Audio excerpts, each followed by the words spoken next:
बिहार की राजनीति में एक तस्वीर ने कई सवाल खड़े कर दिए हैं। महागठबंधन के घटक दल आईआईपी सुप्रीमो आईपी गुप्ता जब हैदराबाद में एआईएमआईएम के मंच पर सम्मानित हुए तो सियासी गलियारों में चर्चाओं का बाजार भी गर्म हो गया।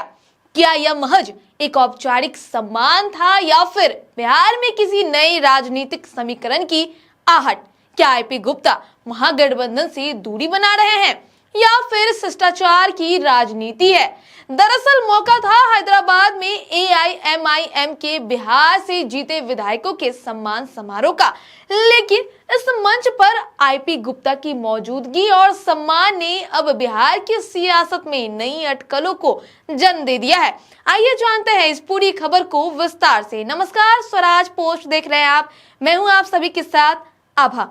देखिए, बिहार की राजनीति को समझना हमेशा से ही आसान नहीं रहा है और एक बार फिर सियासी गलियारों में हलचल तेज हो गई है। हाल ही में सामने आई कुछ तस्वीरों ने राजनीतिक चर्चाओं को हवा दे दी है। इन तस्वीरों में सहरसा के विधायक आईपी गुप्ता को अख्तरुल इमान समेत एआईएमआईएम के नेताओं के साथ देखा गया है।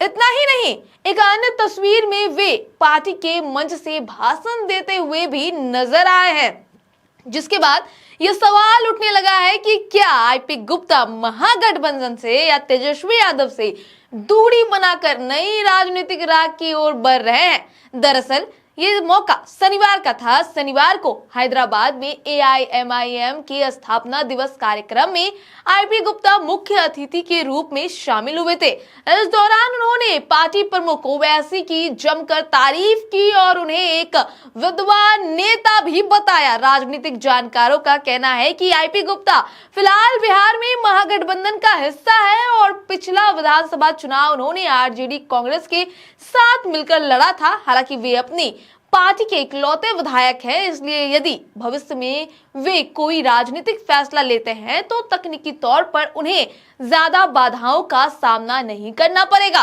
और वहीं दूसरी ओर देखा जाए तो दूसरी ओर एआईएमआईएम पहले भी बिहार में गठबंधन की राजनीति में जगह बनाने की कोशिश करती रही है। कई बार देखा गया है कि तेजस्वी यादव से मिलकर वो महागठबंधन में शामिल होने के लिए किया गया था, लेकिन महागठबंधन में उसे शामिल नहीं किया गया।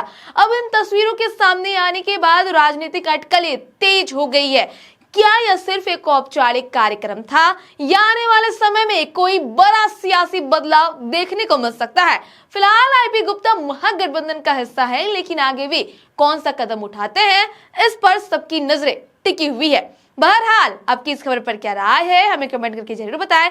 वीडियो को लाइक करें, चैनल को सब्सक्राइब करें। ऐसे ही तमाम खबरों के लिए देखते रहे स्वराज पोस्ट। ओवैसी साहब, जब हमारे पास आदिल साहब आए कि एक फैसिलिटेशन प्रोग्राम रखा है एमआईएम ने हैदराबाद में और ओवैसी साहब चाहते हैं कि आप चलिए, अख्तरुल इमान साहब ने भेजा था उनको मेरे पास।